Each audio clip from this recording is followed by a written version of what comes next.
Welcome to Arts Alive Books. My name is Jerry Smith. Joining me tonight is graphic artist, illustrator and author Nick Buchanan, who will be discussing his latest book, What Happens in Shakespeare's King Lear. Coming up later in the show, we'll drop in on a recent Shelf Lives event in Liverpool's Central Library to learn about some of their books in their extensive collection.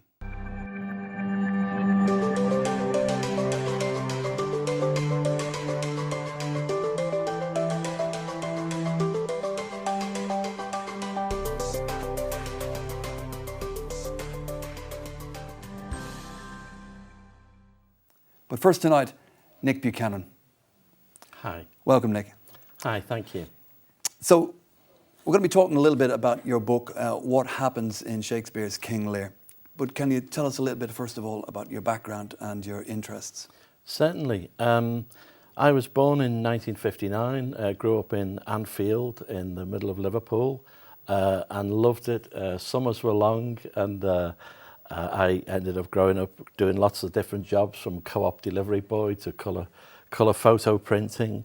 And I had a very happy childhood, apart from, my father died when I was 10, and that was the biggest thing that kind of happened then. But other than that, the childhood was very, very happy, with a family who loved language and literature. I left then to go and do a degree course in graphic design, got fascinated by that, then became a teacher for 25 years, lecturing in colleges, teaching various aspects of graphic design, from photography, illustration, typography, page layout, and then got more interested in teaching and the kind of pedagogical side of teaching and learning and what that means. And that led me to teaching more the cert ed, teaching the teachers. And now I work as a trainer, training teachers in colleges up and down the country, mainly about how we teach and how learning can be exciting and how it can be interesting. And I also work as well as a counsellor and a hypnotherapist. So I'm keeping it lively. That's, sounds really interesting, but we're quite a way away from King Lear, aren't we? So Sure. how does King Lear come into all this? Well, that's interesting too. When I was on my graphic design course, when I was 19, there was a guy who kept telling me, somehow responding to things I was saying. He kept telling me to read King Lear, and he was so obsessed about it and seemed to be responding to things I was saying with this thing. Hearing you say that, you want to read King Lear. And I don't know how he knew, but we were the same age, but I always say he was older than me, this guy. He had lived some. And he got me to, I read it one weekend and was absolutely blown away with the language in Lear and the issues in Lear. And also, I was just fascinated that within this very slim matter of pages, so much could be discussed and explored. And I went back and thanked him. And that was 1979. And every year since then, I've read Lear for the love and the passion of it. So that's how I got to be connected to King Lear. Sorry, go ahead. Well, there's many kind of different books. I mean, Shakespeare is a huge industry, and lots of people have written about King Lear. Yes. What's kind of unique about your take? Well, and that's a good point, because there's no point writing what's already been written from my point of view. I wanted to write something different. Well, first of all, the layout of the book is unique in that this is not simply a book that has a glossary underneath. I mean, typically in glossaries in Shakespeare, they're either at the foot of the page and you have to count lines and go up and down and bounce your eyes, or worse still, in the back of the book, in which case you're playing tennis. And the labour of doing all that actually gets in the way of picking up the things on the hoof, as it were. So in this book, the layout is, I think, unique. I've not seen it elsewhere, where the glossary for each paragraph is placed right by it. and then there's a paragraph surrounding Shakespeare's text. And Shakespeare's text is always in a grey box, so people can see clearly. Not that it would be difficult to mistake my prose for Shakespeare's, but it's laid out in such a way that I think maximum absorption of the text is possible on the hoof as you walk through it. So I wanted to produce something unique. As to why King Lear, it became evident to me that because I'd got to know the text so well, and I believe that actors should start very much from a saturated awareness of the text itself. I used to get very frustrated going to productions where things were not really fleshed out according to the text, but according to some a bolt-on idea that was decided upon very early. I mean, 2 or 3 years ago, I saw a production of Hamlet, and that was actually by the RSC, who I think should know better. And they decided early on in Hamlet that Hamlet was bipolar, and the whole play then was confined to this interpretation, to the point where Hamlet delivered To Be or Not to Be, where he's contemplating his own suicide, with a giggle and a snicker in the middle. So you got to be, giggle, giggle, snicker, snicker, or not to be. And it destroyed the enormity of that kind of contemplation. To be positive as well, I saw a production with David Tennant that was outstanding when he delivered To Be or Not to Be. That is the question. And then there was a whole pause, I think it must have been about 12 seconds, where we saw the enormity of this question bearing down upon him. And he had that 1,000-yard stare as he contemplated it, which really brought it home. So I wanted to restore something about Lear. And we can talk, if you like, about the characters in a moment, but I wanted to restore something about the text, in that I think a good director will begin by serving the text, and a poor director might begin by deciding that the text should serve him very early on, you know. What about productions of Lear? Any of those stand out particularly? Productions of Lear. I think for me the best one I've ever seen is one I've never seen live, but it's the BBC. I think it was done in about 1982. Jonathan Miller directed it, and it had Michael Hordern in the lead as Lear, and Frank Middlemass as the fool, Anton Lesser, who's still doing some great work as Edgar, and then poor Tom as he's in disguise. A staggering production. I was in tears at the end of it. So moving, so real, so immediate, and such a fantastic grasp of every line in the text, and that's a rarity, I think. So that one made a huge impression on me. Did you see the one in the Everyman a few years ago? I did see the one in the Everyman a few years ago. You're referring to the Pete Postlethwaite one? That's it. Yeah, and I admired an awful lot about that. In the early productions, they began the play with a Margaret Thatcher speech, which I thought was a bit out of place, because we're ready to hear Gloucester say, "I thought the king had more affected the Duke of Albany than Cornwall."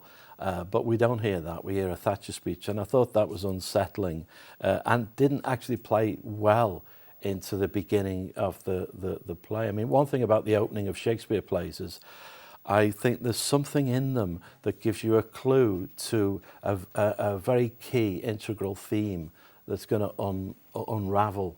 In the case of Lear, when Gloucester's saying, "I thought the king had more affected the Duke of Albany than Cornwall," Lear's about to divide his kingdom, as you know, and Gloucester's question is that, I thought that Lear was, that Albany was far more favoured by Lear than Cornwall, and so he thought it was going to give him a different portion.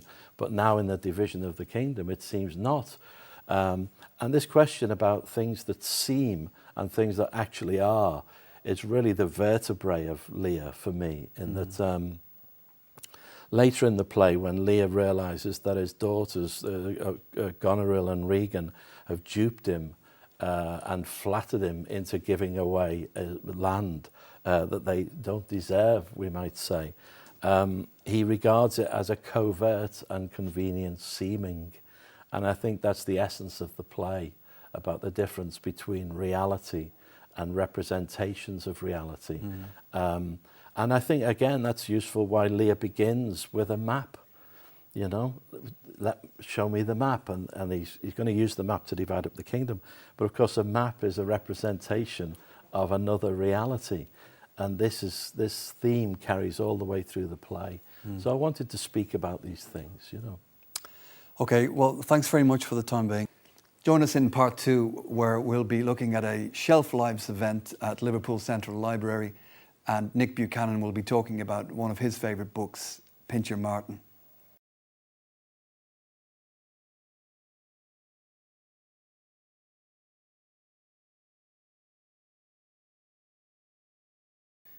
Welcome back.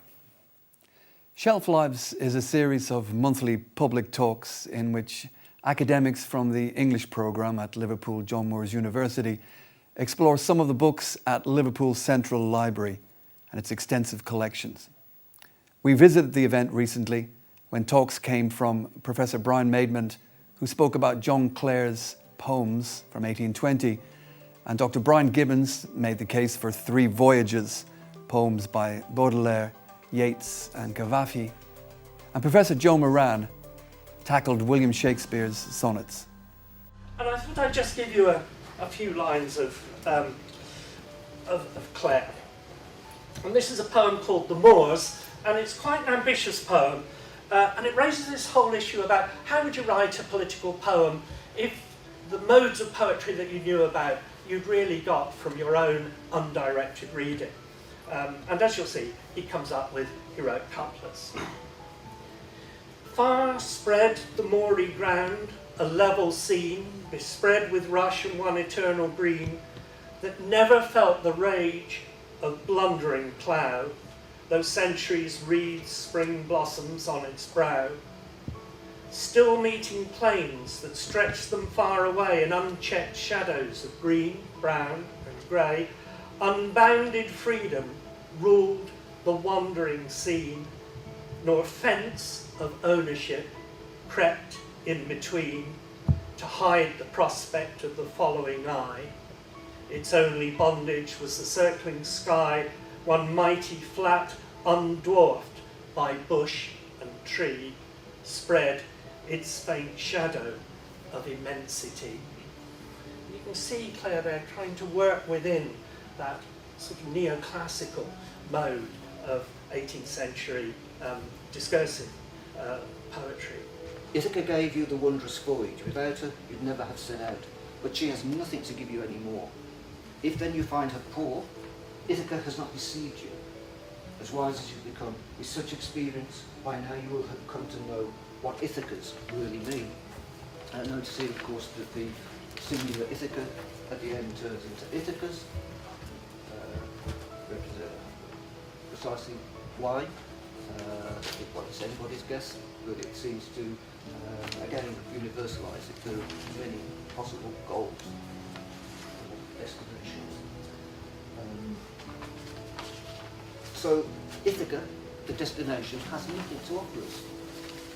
Ithaca is poor, but that doesn't matter, because as far as Cavafy is concerned, the destination isn't our goal. Our goal is the journey itself, which might seem a trite thought, the way I put it, but Cavafy puts it perfectly. If you actually, not all of the sonnets are like that, but if you actually try and say what they mean, they are quite sort of banal. They're often, your beauty will last forever, your beauty will not last forever, life's not worth living without you, life is short, and so on. But that's actually what I like about the sonnets, is the way that they skirt around cliche. They're not afraid to say obvious things, and what's important about them is that they are rhetorical exercises. They're kind of exercises in writing a poem. And it's not what it says, but how it says it, or rather what it says and how it says it, or you can't separate them, they're sort of inseparably linked.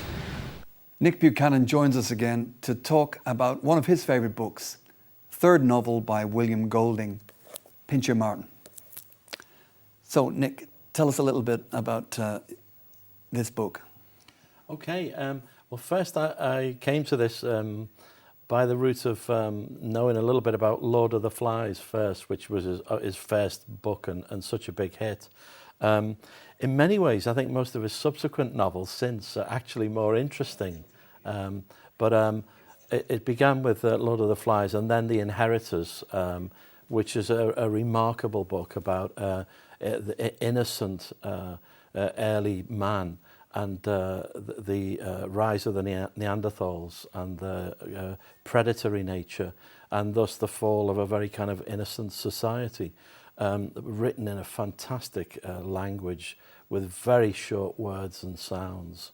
And then this book, Pincher Martin, which I had a friend who was doing English literature degree at the same time I was doing my graphic design degree, and we used to share with one another what we were learning. So in that way I kind of got the best of both worlds. And he was doing Pincher Martin on his degree course, and he bought me a copy and I read it, which is that very copy you've got there. And I was just astounded. I mean, the level of language, it's written in a very heightened language that's, it's almost poetry. It's almost a book of complete poetry. And reading it, one is put into a very heightened state of awareness, because Golding chooses his language very, very carefully. And he tends to write these unusual novels. They're quite unlike any other. They usually curl around notions of a fable, but where we go on the journey with the fable, we learn so much about what it means to be human, and ultimately in Pincher Martin, about consciousness itself. I think in Pincher Martin, he's able to imagine himself into situations as a writer that are just beyond me. I mean, the opening of the book is about a drowning man who is blasted in a war situation off the bridge of a ship and is thrown into the depths of the ocean. And if I could just read the opening, sure. It'll give you a sense of this heightened sense of language. He was struggling in every direction. He was the centre of the writhing and kicking knot of his own body. There was no up or down, no light and no air. He felt his mouth open of itself, and the shrieked word burst out, "Help!" When the air had gone with the shriek, water came in to fill its place, burning water, hard in the throat and mouth, as stones that hurt. And on it goes. There's quite a few pages of that. It's all downhill from there, really, isn't it? For Pincher it is. But this imagination that can conceive what it must feel like to have water rushing in one's throat is phenomenal. And he does this again and again throughout the book. I mean, there's a scene where he's starving later on. He finds his way to a desert island, although it's not quite as it seems. A deserted island rather than a desert island. Yes, that would be very apt. And because in Pincher Martin, we kind of understand as we continue to read that the guy has actually drowned on page 2, and he lets out a shriek to say "mother," which is supposedly the dying words of anyone, and he only gets as far as moth, and there's a hyphen, and the guy drowns, but refuses to give up his consciousness or his soul or his identity. I fumble for words because we are talking about a disembodied state. But just to get back to the poetic language again, there's a bit where he's on this self-constructed deserted island, and he believes he's starving, and in his pocket he finds some silver foil, and this paper is from a chocolate bar, and he searches it agonizingly in the sunlight, and all these tiny facets of silver shimmering are beautifully described. And then he finds one little shard of chocolate and he puts it on his tongue as an act of survival. And Golding writes, it stung with an agonizing sweetness and then was gone. And that is the taste and the sensation of chocolate from somebody who's starving. It's incredible. And he does this again and again with such great ease and deftness as a writer, that he gives the reader the experience of what it's like to drown, what it's like to taste chocolate when you're starving, etc. Well, if people weren't aware of it before, I hope they're aware of it now. It's a fantastic novel, and he's a great writer. So thanks very much for coming along and talking earlier on about your book, What Happens in Shakespeare's King Lear, and talking so compellingly about Pincher Martin. Thank you. That's all from us this week. We'll see you next week for another edition of Arts Alive Books.